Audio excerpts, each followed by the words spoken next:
শিবরাত্রির second blog. স্নান করে উঠলাম, এবারে একটুখানি জল ঢালবো। সবাই একে একে জল ঢালছে। এই জায়গাটা কিন্তু প্রচণ্ড ভিড় সেই সময়টাতে। প্রথমে আমি গেলাম একটু জল ঢালবো বলে, একটু জল ঢেলে নিলাম। এরপরে মা একটু জল ঢেলে নিল, তারপরে ঢালবে হচ্ছে বর। আমি এদিক ওদিক বরকে খুঁজছি, কোথায় বর। বললাম আমাকে একটা ছোট্ট ভিডিও করে দাও।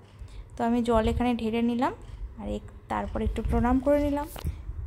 এরপরে বরকে বললাম তুমি একটুখানি জল ঢেলে নাও, স্নান যখন করেছো তাহলে একটু জল ঢেলে দাও।